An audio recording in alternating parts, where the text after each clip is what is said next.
नमस्ते दर्शकों। साहित्य समाज का दर्पण है, ये उक्ति हमने अक्सर सुनी है। गद्य, पद्य, कथा, कहानी, नाटक और सोशल मीडिया, ये सब साहित्य के ही रूप हैं।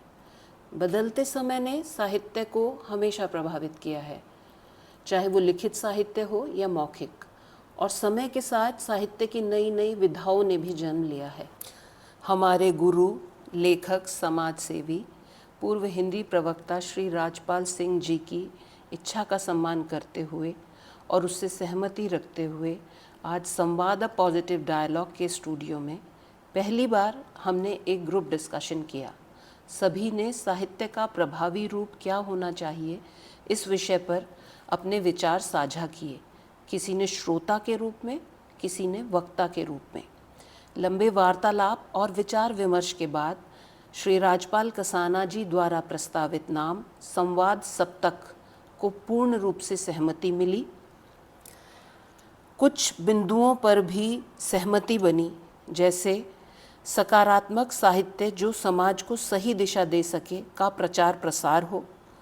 संवाद सप्तक समूह की 2 से 3 महीने में एक बैठक हो जिसमें पुस्तकों, लेखों, कविताओं, थिएटर, सोशल मीडिया पेजेस और यूट्यूब चैनल्स को भी जोड़ा जाए। ज़्यादा से ज़्यादा साहित्यिक रुचि वाले लोगों को जोड़ा जाए। इस ग्रुप में हमने चर्चा की कुछ लेखकों और उनकी किताबों पे, जैसे दृष्टिकोण आदर्श जैनर जी, भारत 2047 और हम लाल बहार जी, हिम्मत, मेहनत और नियत, किरोड़ीमल बैंसला जी पे लिखी पुस्तक सुनीता बैंसला जी द्वारा,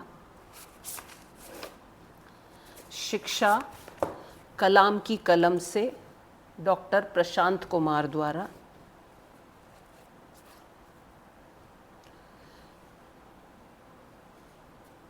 एहसास काव्यधारा राजपाल सिंह कसाना बाऊ जी द्वारा, सरपंच राजेश कुमार डेढ़ा जी द्वारा लिखित, आधी दुनिया का सच फिर से हमारे राजपाल सिंह कसाना बाऊ जी द्वारा, और केदार से कैलाश तक राजकुमार डेढ़ा जी द्वारा।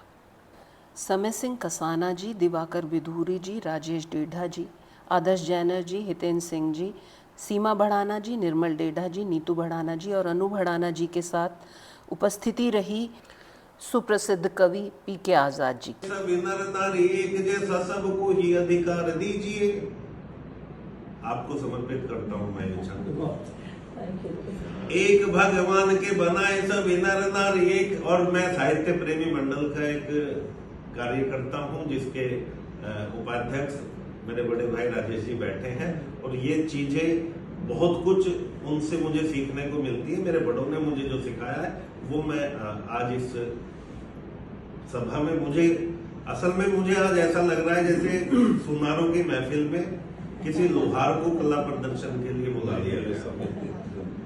लेकिन जैसा कुछ भी मुझे आता है वो मैं 100 सुनार के 1 लोहार की आपकी फिर भी भारी पड़ रही है।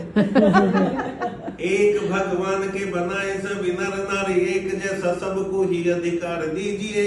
और दानव दहेज की कुरीत काली काली हुई, भ्रूण हत्या करे से यूं न मार दीजिए। भ्रूण हत्या करे से यूं न मार दीजिए। शक्ति समाज की रिवाज की ये रौनक है, शक्ति समाज की रिवाज की ये रौनक है। इनको पढ़ाइए व खूब प्यार दीजिए। और ये कविता कब पैदा हुई, मैं थोड़ी सी इसकी भूमिका बता दूं। एक दिल्ली के अंदर एक ऐसी घटना होती है जिसका पूरी दुनिया में चर्चा होता है, जिसके विरोध में हम लोग मोमबत्ती लेके इंडिया गेट पे इकट्ठे होते हैं। टीवी चैनलों के माध्यम से कुछ बयान आते हैं, लोगों के मुंह से जब मैं ये सुनता हूं कि हे भगवान, अगर यही हश्र होना है तो इससे तो बेटी पैदा ना हो। जब मैं ये सुनता हूं बेटी पैदा ना हो तो ये कोई हल नहीं है साहब। मैं एक हल सौंपता हूं। अगर आपको लगे कि मेरा सुझाव आपके विचारों से मेल खाता है तो मुझे आशीर्वाद दीजिएगा। एक भगवान के बनाए सब नर नारी एक जैसा, सबको ही अधिकार दीजिए। दानव दहेज की कुरीत काली काली हुई, भ्रूण हत्या करी से यूं न मार दीजिए। शक्ति समाज की रिवाज की ये रौनक है, इनको पढ़ाइए व खूब प्यार दीजिए।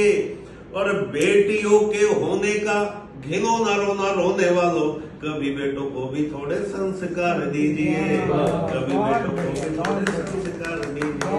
आपने मुझे बुलाया,